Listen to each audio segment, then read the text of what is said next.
स्वागत है आप सभी का मित्रादि क्लासेस में। MGUSC बीकानेर सेमेस्टर 4 हिंदी साहित्य उपन्यास साहित्य मैराथन क्लासेस नॉन कॉलेज और प्राइवेट वाले।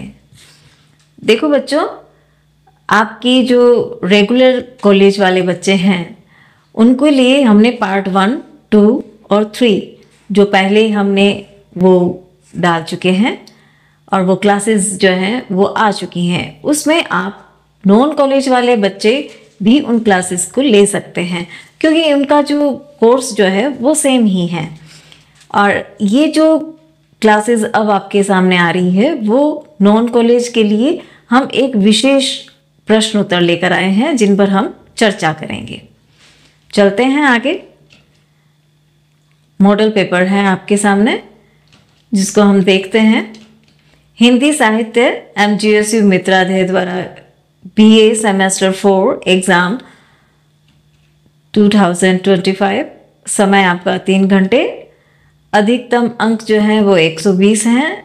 निर्देश आपके ये हैं कि खंड ए के सभी 10 प्रश्नों के उत्तर देने हैं आपको और सभी 10 प्रश्न जो है हर प्रश्न आपका 2 अंक का रहेगा, तो इस हिसाब से आपके 20 नंबर हो गए।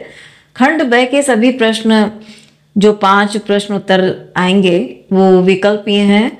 वो 5 × 8 मतलब आपके एक प्रश्न जो है वो 5 नंबर का रहेगा, तो यूँ हो गए आपके 40 अंक। खंड स के 5 प्रश्न हैं, उनमें से आपको कोई भी 3 करने हैं, जो कि एक प्रश्न जो है वो 20 नंबर का रहेगा, इसलिए आपके 3 प्रश्न जो है वो 60 अंक के हो जाएंगे। खंड एक जो है वो बहुविकल्पीय प्रश्न उत्तर हैं, उसमें रिक्त स्थान भी हैं। उपन्यास शब्द किस भाषा से लिया गया है? अरबी, फारसी, अंग्रेजी, संस्कृत। उत्तर है आपका सी, अंग्रेजी से। उपन्यास शब्द जो है वो अंग्रेजी भाषा से लिया गया है। रंगभूमि के नायक सूरदास का प्रतीक क्या है? श्रमिक, पूंजीवादी वर्ग, धार्मिक वर्ग, सामंती वर्ग। उत्तर आपका ए है, श्रमिक वर्ग। रंगभूमि में सूरदास जी ने नायक को क्या प्रतीक माना है? श्रमिक वर्ग। त्यागपत्र की नायिका कौन है? मृणाल, रेखा, इंदु, निर्मला। उत्तर है आपका ए, मृणाल। त्यागपत्र की नायिका कौन है? मृणाल। अनामदास का पोथा का नायक कौन है? ऋक्व्य, औशस्ती, मामा, जावाला। ऋक्व्य। अनामदास का पोथा के नायक कौन है? ऋक्व्य। महाभोज उपन्यास की लेखिका कौन है? मनु भंडारी, अमृता प्रीतम, शिवानी, उस्मत चुगताई। उत्तर है आपका मनु भंडारी। महाभोज उपन्यास की लेखिका कौन है? मनु भंडारी। रिक्त स्थान की तरफ चलते हैं। हिंदी उपन्यास का आरंभ माना जाता है परीक्षा गुरु को। हिंदी उपन्यास का आरंभ किसे माना जाता है? परीक्षा गुरु को। रंगभूमि में औद्योगिकरण का विरोध रिक्त स्थान दृष्टि से किया गया है, गांधीवादी दृष्टि से। रंगभूमि औद्योगिकरण का विरोध गांधीवादी दृष्टि से किया गया है। त्यागपत्र उपन्यास विचारधारा से प्रभावित है, व्यक्तिवादी विचारधारा से प्रभावित है। अनामदास का पोथा उपन्यास का मूल स्रोत उपनिषद है, छांदोग्य उपनिषद। अनामदास का पोथा उपन्यास जो है वो मूल स्रोत क्या है? छांदोग्य उपनिषद से है। महाभोज का केंद्रीय गांव कौन सा है?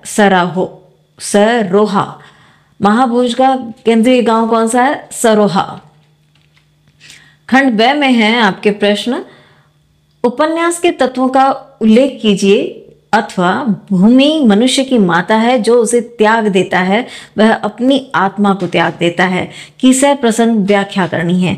आपके सामने 2 व्याख्याएं, एक तो प्रश्न है और एक व्याख्या है। आपको जो सरल लगता है आप उसको करें, जो कि अथवा में है। हम चलते हैं उपन्यास के तत्वों की तरफ। तत्व कौन कौन से हैं? कथानक, पात्र, संवाद, वातावरण, भाषा शैली और उद्देश्य। कथानक कहानी की रीढ़ होता है जो घटनाओं को क्रम देता है। कथानक क्या होता है? वो कहानी की रीढ़ होता है। जिस प्रकार हमारा शरीर जो है वो रीढ़ की हड्डी पर टिका हुआ रहता है, उसी प्रकार कथानक भी जो है वो पूरी कहानी जो है उस कथानक पर ही टिकी हुई रहती है। पात्रों के माध्यम से लेखक जीवन के विभिन्न रूप प्रस्तुत करता है। संवादों से पात्रों की मानसिकता उभरती है। जिस प्रकार संवाद होते हैं, उन संवादों को सुनकर हम उन पात्रों की मानसिकता को जान पाते हैं, जबकि वातावरण यथार्थ पैदा करता है। भाषा शैली अभिव्यक्ति का माध्यम है जो लेखक की पहचान बनाती है। इन तत्वों के सामंजस्य से उपन्यास का संपूर्ण सौंदर्य निर्मित होता है। देखिए, इस पूरी उपन्यास में हम कथानक, पात्र, संवाद, घटनाएं, ये सभी मिलकर ही इस उपन्यास को संपूर्ण सौंदर्य को बढ़ाता है। अथवा में आया है, भूमि मनुष्य की माता है, जो उसे त्याग देता है वह अपनी आत्मा को त्याग देता है। की सह प्रसंग व्याख्या करनी है, तो व्याख्या देखते हैं हम। यह पंक्ति प्रेमचंद के प्रसिद्ध उपन्यास रंगभूमि से ली गई है। यहाँ नायक सूरदास अपनी भूमि और मातृभूमि के प्रति गहरी श्रद्धा, आस्था और आत्मीयता व्यक्त करता है। यह वाक्य सूरदास की आत्मबल, धार्मिक चेतना और ग्राम जीवन से जुड़ी भारतीय संवेदना का प्रतीक बन जाता है। उपन्यास के तत्वों का उल्लेख कीजिए। या भूमि की माता है, जो उसे त्याग देता है, वह अपनी आत्मा को त्याग देता है। तो हम उसकी व्याख्या करते हैं। सूरदास के अनुसार भूमि केवल खेत या संपत्ति नहीं है, बल्कि जीवन और आत्मा का आधार है। यहाँ सूरदास ने भूमि को केवल भूमि और संपत्ति ही नहीं माना है, उससे अपनी आत्मा से जोड़ दिया है, जीवन से जोड़ दिया है। वह मानता है कि जो व्यक्ति अपनी जमीन बेच देता है, वह अपने अस्तित्व और पहचान को खो देता है। भूमि यहाँ माँ का प्रतीक है, जो मनुष्य को पोषित करती है, उसे जीवन देती है। प्रेमचंद इस विचार के माध्यम से बताते हैं कि जब समाज भूमि को केवल लाभ का साधन बना देता है, तब तो वह अपनी नैतिक और मानवीय जड़ों से कट जाता है।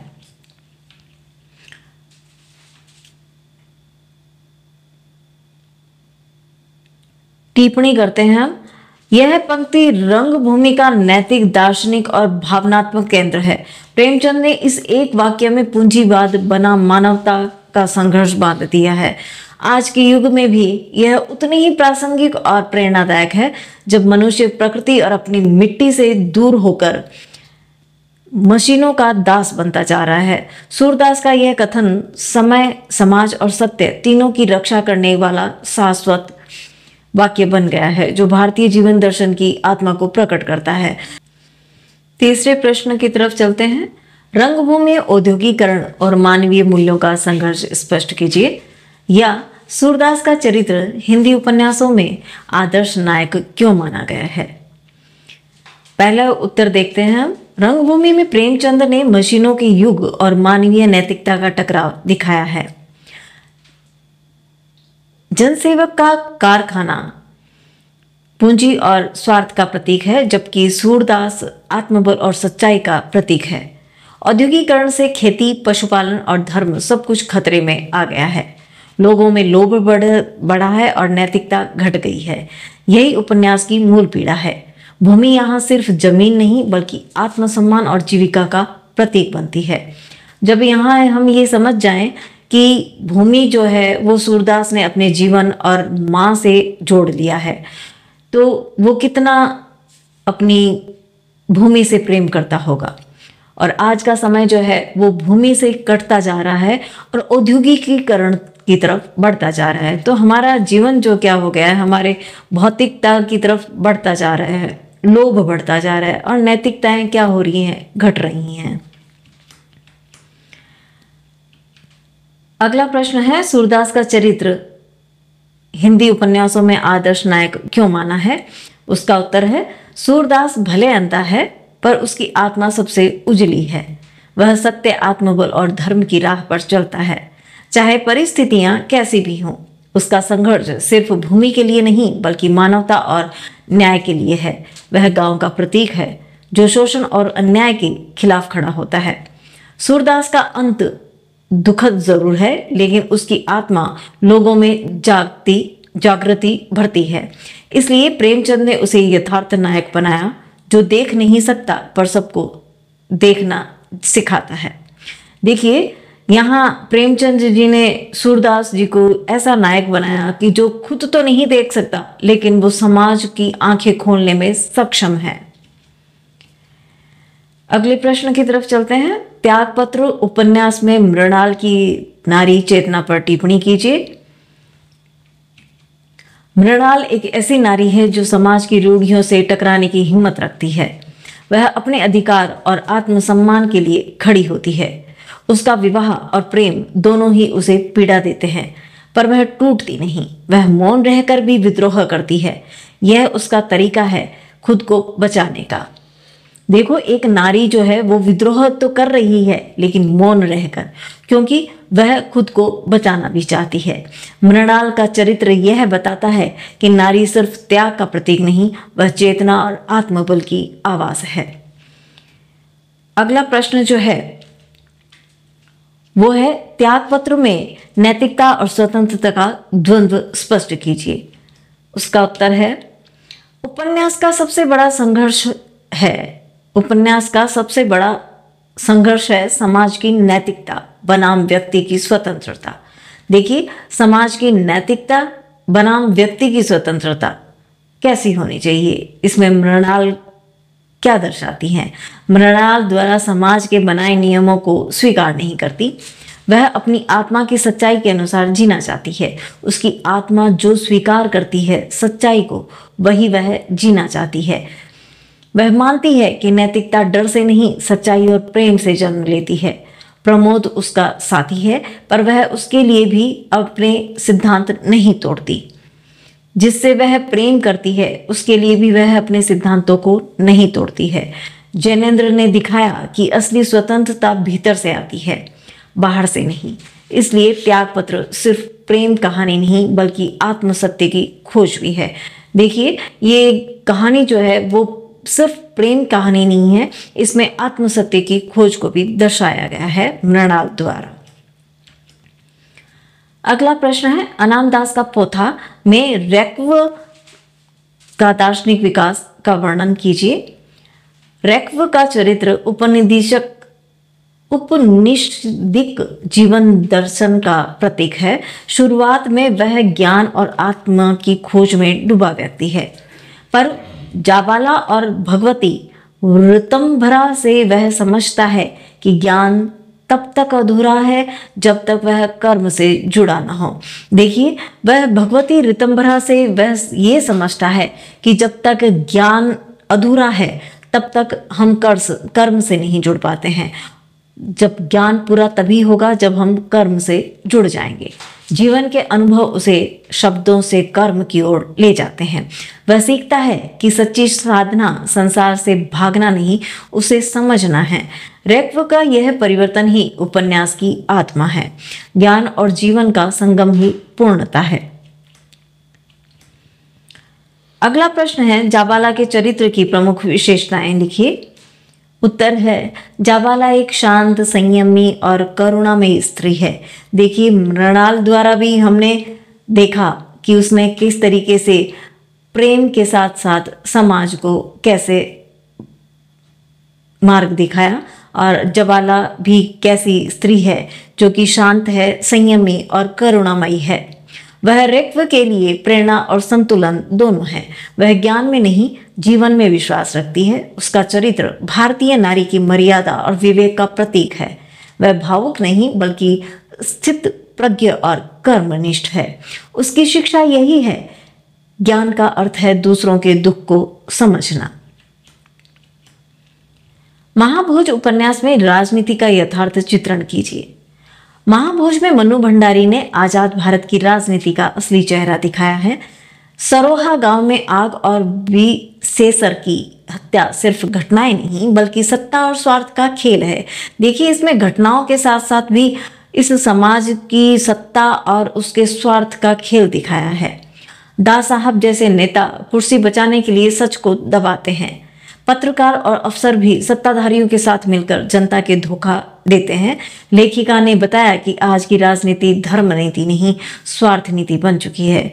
यह उपन्यास हमें सोचने पर मजबूर करता है, क्या हम लोकतंत्र में जी रहे हैं या उसकी छाया में। देखिए, इस प्रश्न में यह बताया गया है कि सत्ता में स्वार्थ के लिए कुछ भी किया जा सकता है।